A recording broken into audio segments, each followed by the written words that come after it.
Ya, kembali apa kabar Indonesia Malam, Prof? Apakah dengan adanya putusan MK ini menjadi angin segar ataukah seperti kritik dari publik sebagian mengatakan ini juga mungkin setengah hati. Kenapa tidak semua hakim di MK setuju? Ada juga mengatakan bahwa undang-undang ini tidak inkonstitusional, bagaimana?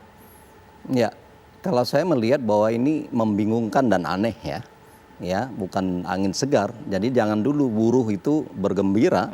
Karena kenapa saya katakan demikian? Pertama, di dalam putusan MK itu sendiri mengatakan adalah inkonstitusional bersyarat.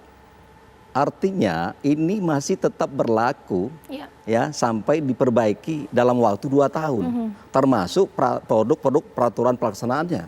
Ya, itu satu. Artinya apa yang ada dalam undang-undang itu masih tetap mengikat dan berlaku ini. Belum dibatalkan secara substansial. Cuman prosedurnya dianggap tidak sah. Nah, kemudian kenapa ada dissenting opinion misalnya?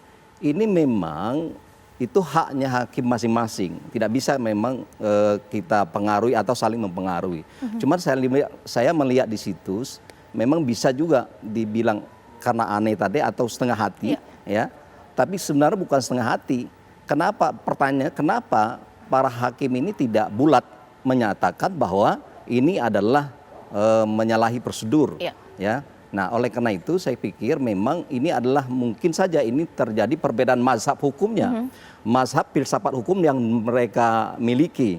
Ada mazhab melihat bahwa ini adalah sudah benar berdasarkan hukum positif misalnya atau Undang-Undang Dasar 45. Ada memang dalam filsafat hukum itu mazhab manfaat, utilitarian. Nah, ada yang memang mazhab positivistik. Nah, ini yang mungkin membedakan antara beberapa hakim yang mengambil keputusan itu kemarin.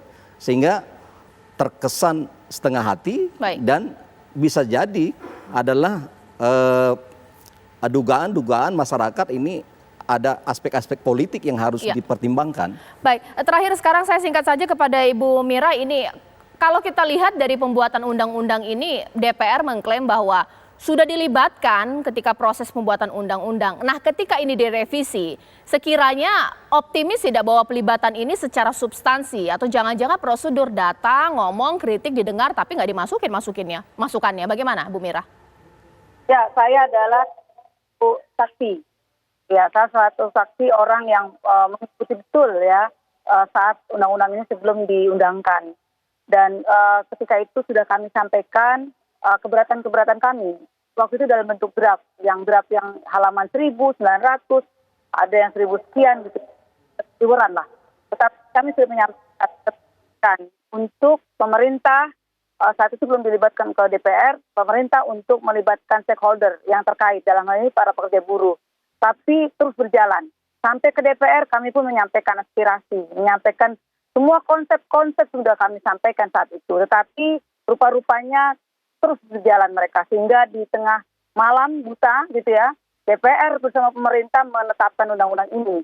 Justru kami sebagai rakyat, sebagai buruh pekerja bertanya lagi nih, setelah MK menyatakan inkonstitusional meskipun itu bersyarat, artinya kenapa? Siapa yang mengejar pemerintah dan DPR ini sehingga mereka terburu-buru sekali menetapkan undang-undang ini yang sangat kontroversial, yang sangat betul-betul kita mendapat kalau tidak pandemi dan anehnya kita di tengah pandemi disuruh di rumah, diam saja, nggak boleh kemana-mana. Rupa-rupanya ternyata ini kalau nggak pandemi, itu puluhan juta orang disuruh turun jalan kemarin mereka itu. Tetapi gara-gara pandemi dan ada pembatasan-pembatasan, sehingga kami tidak berdaya seolah-olah. Tapi pada hari tanggal 25 kemarin, 25 November, Profesor Pak Juanda, meskipun ya tadi jangan bergembira dulu, tapi kami punya keyakinan di butir 7, di amar keputusan Mahkamah Konstitusi bahwasannya diingatkan untuk menangguhkan keputusan yang berdampak strategis, berdampak cukup luas.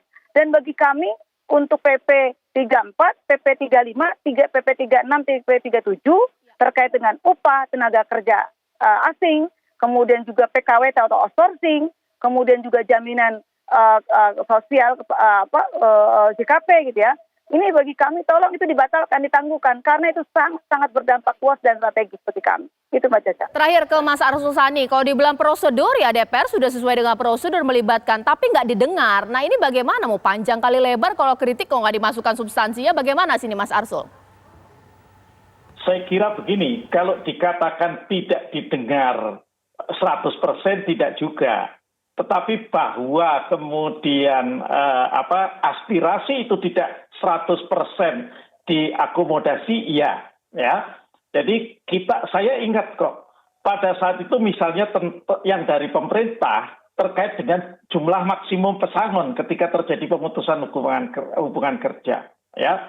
Itu kan karena ada aspirasi dari masyarakat, kemudian juga DPR menyampaikan sehingga akhirnya ya naik, ya. Kalau tidak salah mungkin Bu Sumberat lebih hafal ini ya, menjadi sampai 25. Memang masih di bawah atau menjadi berkurang dari yang berbasis undang-undang ketenagakerjaan berikutnya. Tetapi itulah yang terjadi memang ya, bahwa ada aspirasinya kemudian diperhatikan tetapi tidak terakomodasi sepenuhnya. Saya kira itu yang terjadi. Baik. Baik, terima kasih Mas Arsul Sani, ini waktunya terbatas. Terima kasih juga Ibu Mira, terima kasih juga kepada Prof. Juanda, dan tadi sebelumnya ada Prof. Yusril. 2 tahun bukan waktu yang lama, bukan juga waktu yang singkat, pasti yang mengawal bagaimana undang-undang ini akan direvisi, karena mengingat ini mengangkut kelas pekerja dan juga masyarakat Indonesia. Saya Caca Anissa, terima kasih, sampai jumpa.